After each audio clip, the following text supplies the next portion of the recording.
Welcome to some very famous people you've never really heard of. Bite-sized biographies of the famous, the infamous, and the quirky in less than an hour. My name is Philip D. Gibbons, and there's more information about me, this podcast, and a bibliography at someveryfamouspeople.com. There are also photographs of many of the individuals mentioned in this podcast.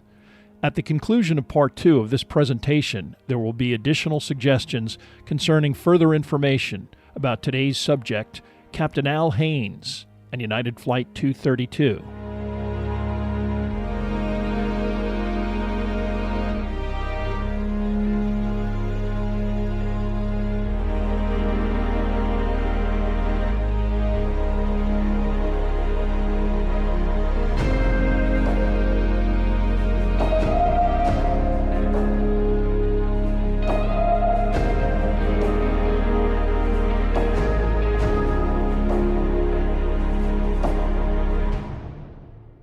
Now let's continue with our story about United 232.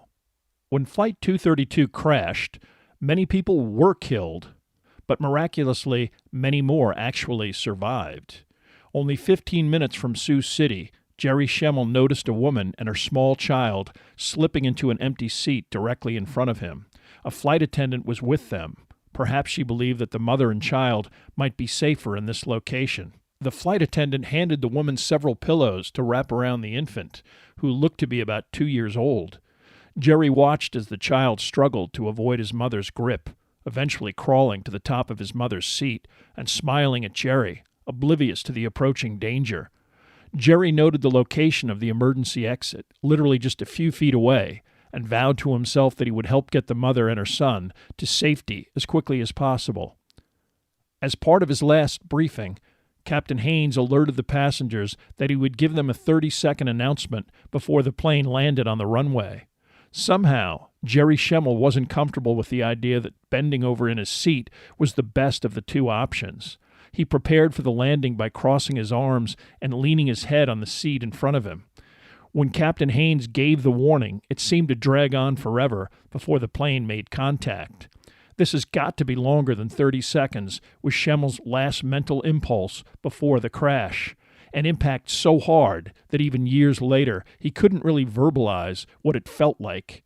It didn't sound or feel like something crashing. Instead, it felt like an inanimate object hitting an impenetrable wall, a sensation that jarred Jerry's whole body. Although he held on to the seat in front of him as tightly as he could, Schemmel lost his grip and felt the sensation of moving upward, the restraint of his seat belt keeping him from flying through the air, his body literally lifting off of his seat. Although his eyes were reflexively shut tightly, he was aware that the cabin lights were now completely dark, as other passengers' screams were also heard, along with the oppressively loud sound of the plane hitting and scraping the runway. Schemmel reoriented himself as firmly as possible and tried to re-grab the seat in front of him. But the interior of the plane was already severely damaged, and the seat was no longer there to hold on to. Jerry then grabbed the armrests, aware of the plane moving at an incredible speed, but time seeming to pass at an agonizing rate. He got as low as possible, but opened his eyes to the sight of bodies flying over his head, one passenger still strapped into her seat. Objects flew by in all directions, and Schemmel sensed that it might only be a few more seconds before some projectiles struck him fatally, as a bolt of flame shot rapidly from the front of the plane past his location. Just when he got a sense that the plane was slowing down and the worst might be over, the fuselage flipped. For the first time, Schemmel started to experience pain, in his case, an intensely sharp burning up and down his spine. Now hanging upside down, he hoped that the plane would eventually right itself like an automobile flipping over, but it never did. As the seemingly endless skid continued, something struck Schemmel's head, momentarily knocking him unconscious. When the plane finally came to a halt, he was still strapped into his seat. He had no recollection of unclipping his seatbelt, but only an awareness that he was now standing on what was formerly the ceiling of the fuselage. Momentarily confused as to whether he was even dead or alive, he was brought back to reality by flames burning his right hand. Only a survival instinct drove him to seek an exit from the smoke, heat, and flame that was everywhere. The exit, or any semblance of the escape route he carefully located before the crash, was completely inaccessible. In fact, the wall the flight attendant, Georgianne del Castillo, was formerly sitting against in her jump seat was now totally ablaze. Schemmel sensed that if he didn't quickly find a way out, he would suffer Georgianne's fate. The only illumination was provided by the fire in the cabin, and in the chaos, as Jerry searched for an exit, he helped other passengers stand up or unstrap themselves from their seats. Hearing another passenger in his vicinity, he turned and eventually noticed a narrow beam of natural light. It was at that moment that Schemmel sensed that he would survive, and he began helping other passengers towards this newfound solution. Already 2 other male passengers were standing at the exit, calmly helping others out and into the sunlight. Jerry Schemmel stood nearby, helping others find their way out to safety. Eventually, he noticed a woman heading in the wrong direction, back into the smoke and flames of the interior of the fuselage. He reached out and grabbed her arm, and as she turned around, Jerry realized it was the woman, named Sylvia Tso, he observed trying to control her son, Evan, only minutes before the crash. He tried to direct her out of the plane, but hysterically she told Jerry she couldn't find her son and she couldn't leave without him. Off the top of his head, knowing that the situation was getting more dangerous by the second, Jerry just reflexively blurted out that he would look for her son, but she had to leave immediately. Reluctantly, she turned and headed towards the exit as Jerry watched her leave the plane. He was already wondering if he did the right thing, knowing that finding her boy was probably not possible. Within minutes it became clear that there was no one else attempting to flee, and that anyone else in the plane needed to leave. One of the 2 men by the exit told Jerry that they needed to go, the smoke and flames only increasing, and the chance of an explosion always a possibility. Schemmel walked through the opening and out into the brilliant light of the cornfield, and it was a few seconds before he got his bearings. The male passenger, a few steps in front of him, was urging him to move away from the plane as quickly as possible. Jerry was just about to break into a jog when he heard something from the interior of the plane. It wasn't loud, but it was unmistakably the cries of a small child.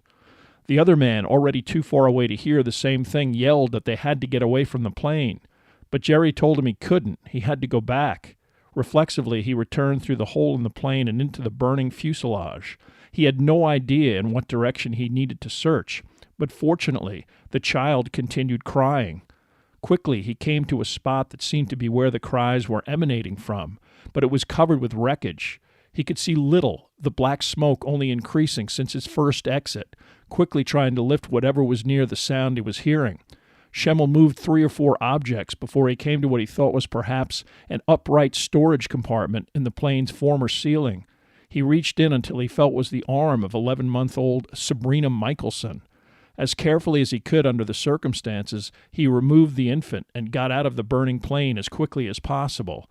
He didn't even think to really look at the child until he was safely well out into the cornfield. Suddenly concerned that the infant might be injured, Jerry looked down wondering if she had some internal injuries. An enthusiastic smile reassured him that she was probably okay. Schemmel ultimately made it to a group of survivors clustered around a woman with a severely broken leg. No longer as disoriented, he realized he had no idea where Jay Ramsdell was, and he decided he would head back towards the wreckage to see if he was in the area or anyone else in the vicinity needed help. A woman in the group agreed to take and look after Sabrina, and Schemmel made his way back again to the wreckage, this time the hulk of the fuselage burning so intensely that he couldn't even get close to it. He now also was aware enough to notice that this was only a small portion of the entire plane. With a shudder, he wondered what happened to the other parts of the jet and the people inside. Although Jerry Schemmel's experience was incredible, it was far from unique. Flight attendant Susan White was situated in the rear, her jump seat facing the tail of the airplane. She heard Captain Haynes tell the passengers that the landing would be the roughest they would ever experience, and she knew then that the flight was destined for something far worse than mechanical difficulty, and most likely many wouldn't make it. She spent her last minutes before strapping in, walking up and down the aisles explaining to the passengers exactly how to brace. In the last row of passengers was Susan Randa and her 9-year-old son Dave, who was insisting on wearing a Chicago Cubs hat, even as he bent into the brace position. With a 4-minute warning from the pilot, White got into the jump seat, took off her large earrings, and waited. When the other flight attendants started rhythmically telling the passengers to brace, Susan chimed in. Then the plane hit the runway. With an exit window right next to her, literally at eye level, she could only see fire. Then she could sense that the plane was somersaulting as 3 times she felt the spinning impact. For all landings, and especially this one, the bathroom doors were locked. But during the crash, these doors all flew open. The chemically blue toilet liquid flying everywhere and landing all over her. Soot, dust, and projectiles darkened the interior, a piece of metal ripping her clothing from waist to toe. Keeping her eyes open, she dodged any flying objects and noticed that the flame that she was initially certain would burn her alive was gone. Eventually, the plane came to a halt. For a few seconds, there was silence, and then Susan's training kicked in, and she began shouting for the passengers to leave the plane as quickly as possible. Except Susan White could not see what the other passengers in the tail section of the plane facing forward could see. There no longer was any plane. The entire tail and several rows of passengers had literally disconnected from the fuselage and come to a stop on its side. At an angle, many passengers were now suspended roughly 10 feet above the ground, their belts the only thing holding them in their seats. Susan Randa was so stunned that she was still even alive that she instinctively released her seatbelt, not understanding that it was the only thing keeping her from falling to the ground. She recalled hitting something on the way down and was momentarily unsteady before realizing that her son was still stranded above her. She got him to hold on and drop feet first, which he did successfully, a scrape on his ankle, the only injury between the two of them. Susan Randa started walking towards an opening and quickly found herself in the cornfield, the tail's interior now open-end, positioned away from the runway. With no one to tell them what to do, they made their way to a lit runway sign and sat down. As Dave complained that he had lost his hat and they would probably miss the Cubs game they were supposed to go to in Chicago, Susan just held her tongue, overcome with relief that they were even alive. Susan White was one of the last passengers in the tail to disentangle herself from her seat. Disoriented, she momentarily forgot that her belt mechanism was different from the other passengers, and it took her complete concentration to stop panicking and focus. Covered in toilet water, she also realized that she would fall to the ground if she didn't hold on. She finally maneuvered herself into a safer position, facing forward, and got ready to jump when she realized an older man was right beneath her, stuck in the metal debris.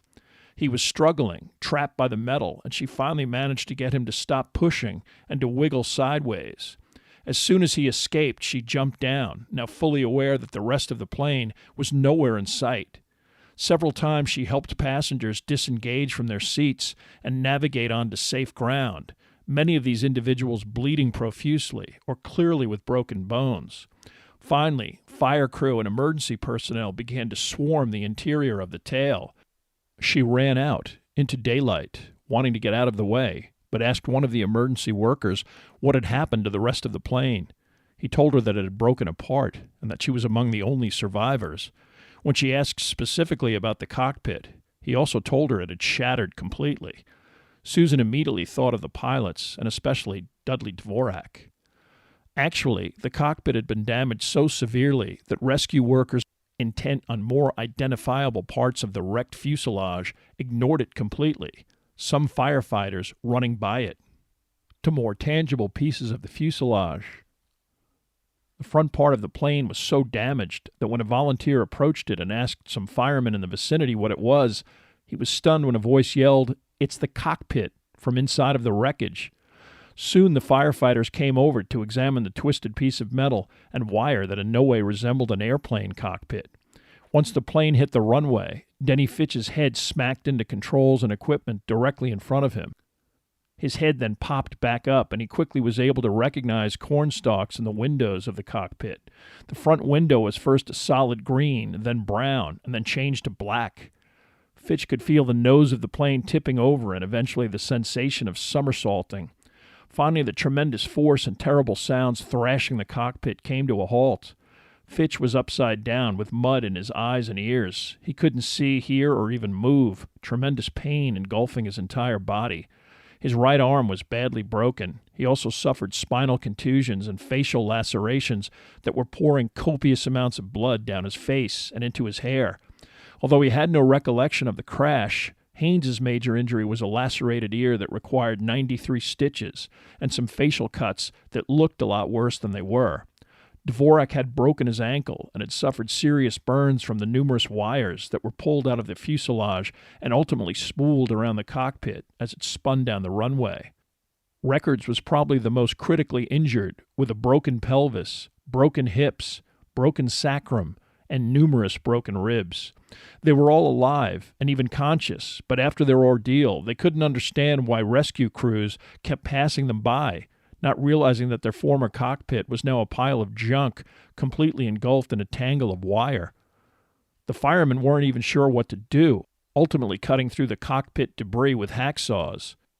It would take a forklift and chains to lift the twisted metal slightly off of the ground, allowing Fitch and Dvorak to crawl out. Haynes had gotten wrapped around the steering mechanism and was tough to extricate. Records was the last one out.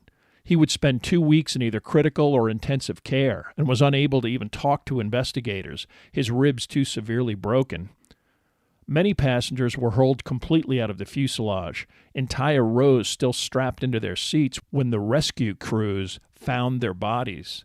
Surviving such an outcome also seemed impossible, but many actually did.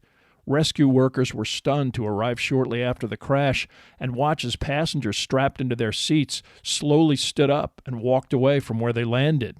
Others, in shock and fueled by adrenaline, unsuccessfully tried to do the same thing. Sitting in first class, Brad Griffin was on his way to Michigan to play in a golf tournament with his brother.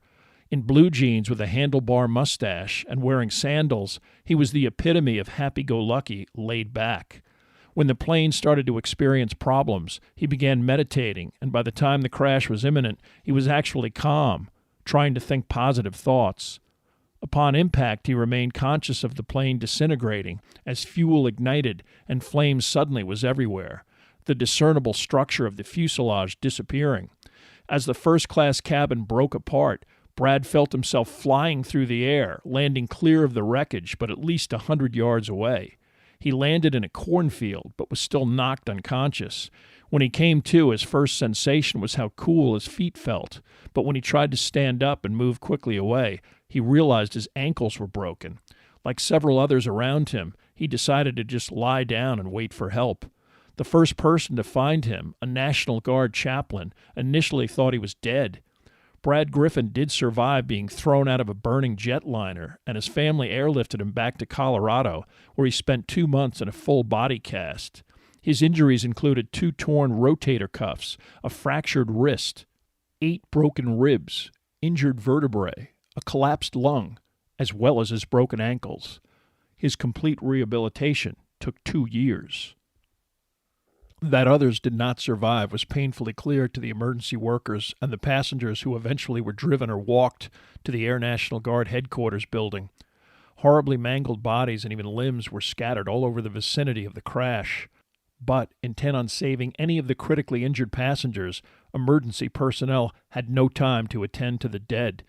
Eventually, because of the sheer numbers involved, the decision was made to leave the dead on the field overnight. Jerry Schemmel was eager to make his way to the Guard HQ. 30 minutes after the crash, the reality that he had not had contact with his boss since they exchanged a determined thumbs up just before the plane hit the ground prompted a determination to locate Jay Ramsdell as soon as possible.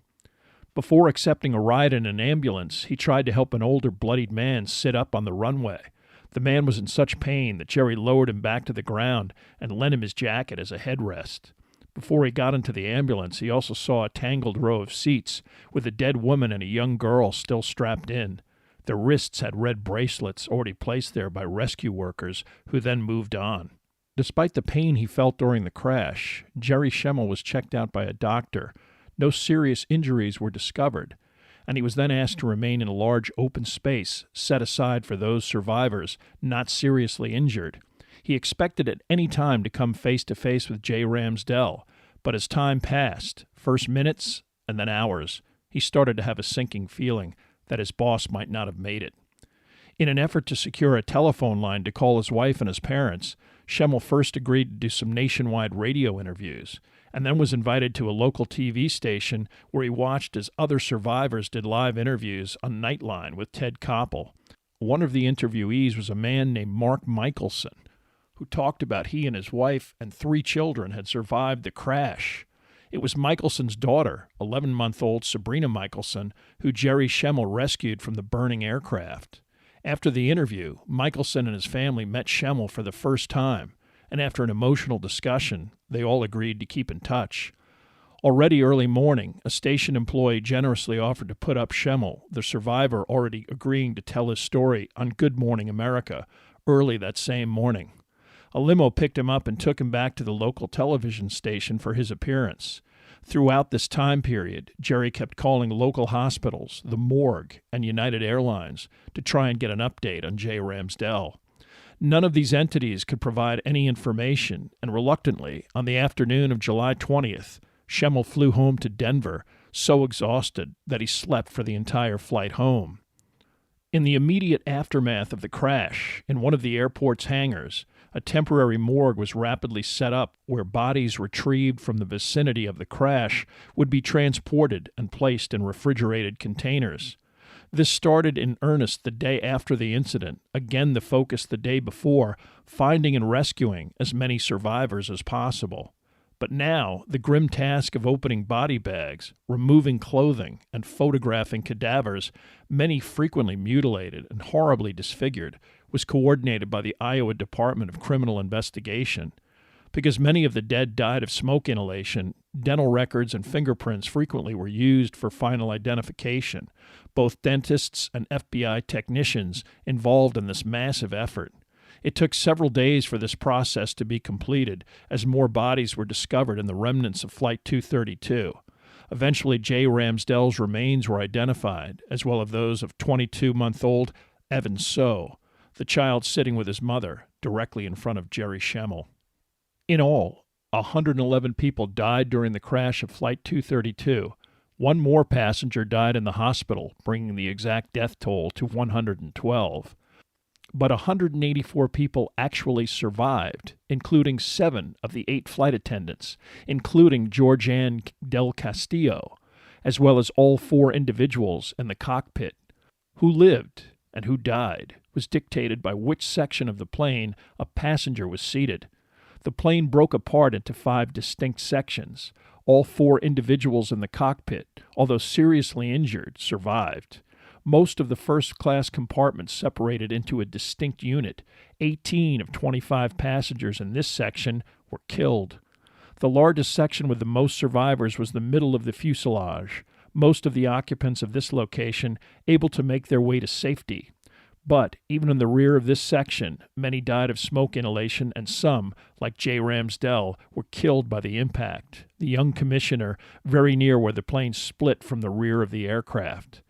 Only 11 of 39 passengers in Section 4 survived. Conversely, only 2 of the 11 individuals in the detached tail section of the airplane were killed.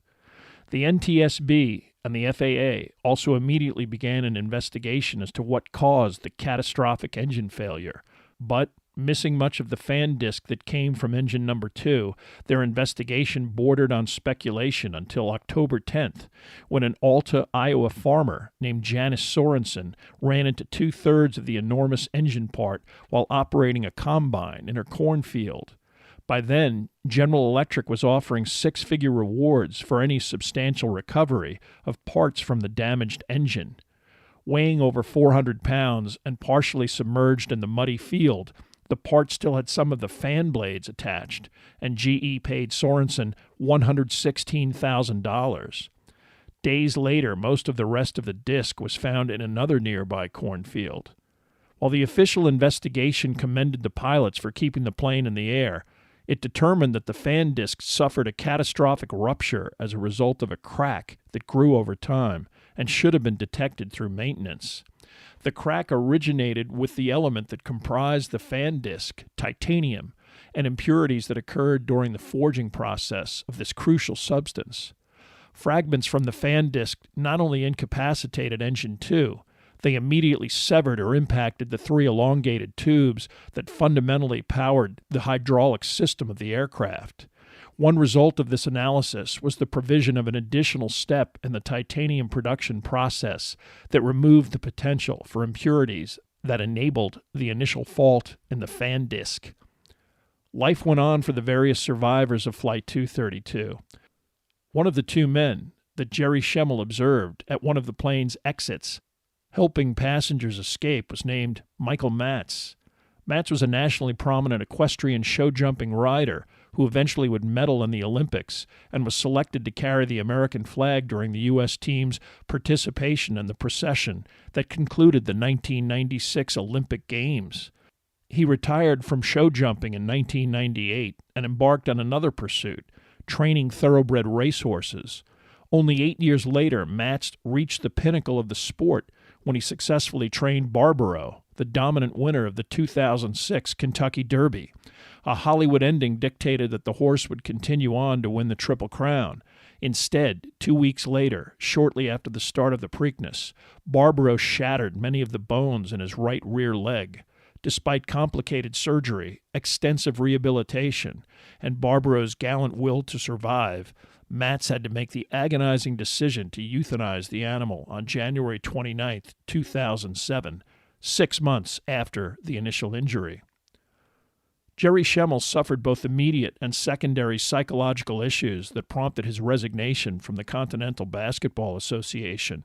He then pursued a long-standing desire to work as a professional sportscaster, eventually working for many years as the play-by-play announcer for both the Denver Nuggets and the Colorado Rockies. His travels frequently brought him to the Phoenix area, where he kept in touch with the Michelson family and was kept apprised of Sabrina Michelson's childhood progress. Again, in a perfect world, Jerry might have been able to attend her wedding ceremony or college graduation, footsteps along the path of a long and productive life. Unfortunately, in 2008, Schemmel heard that Sabrina, a possible suicide, had passed away at the age of 19. The distraught Michelson family has never confided in Jerry Schemmel or publicly discussed the actual circumstances of their daughter's death. Thomas Randolph, the DCI investigator tasked with photographing the bodies of the deceased who perished on Flight 232, was so traumatized by the event that he took early retirement and passed away prematurely at the age of 64 in 2005. Many of his co-workers believe that he never recovered from this experience. But the professionalism and even heroism of the entire crew received national attention and plaudits, culminating with a September 1989 visit of all of the pilots and surviving flight attendants to the White House of George Herbert Walker Bush. All of the 4 inhabitants of the cockpit eventually recovered and returned to their jobs as commercial aviators. Denny Fitch even related his Flight 232 experience in an Errol Morris documentary in 2001. Before his death in 2019 at the age of 87, Al Haynes delivered many lectures and speeches about the events of July 19, 1989. He was always careful to note that luck played a major role in preventing a complete catastrophe that day. The location of the plane over the flat plains of the Midwest instead of the Pacific Ocean, the Rockies, or Manhattan, the absolute lack of turbulence over the normally summer thunderstorm-strewn region, the time of day providing daylight, and the only day of the week, Wednesday, where all 285 members of the National Guard were already present at the airport, were each critical factors in even a partially successful landing and the immediate rescue of the survivors. Despite Al Haynes' modesty concerning this incident, it is clear that the flight crew's response bordered on the uniquely exceptional, as airline and governmental regulators always do after an aviation mishap of this kind.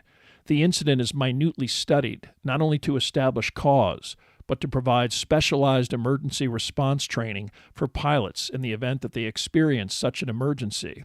One startling result of this process was the inability to duplicate this landing, even within a flight simulator, because each time such an exercise was attempted, the individuals confronted with the same set of simulated circumstances would inevitably crash.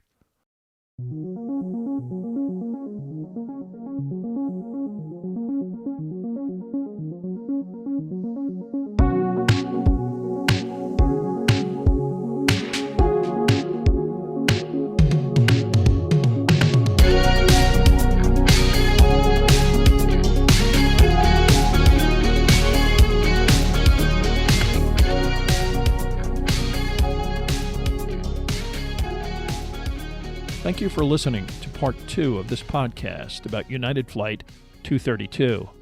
Much of the information for this podcast came from the books Flight 232, A Story of Disaster and Survival by Lawrence Gonzalez, and Chosen to Live by Jerry Schemmel.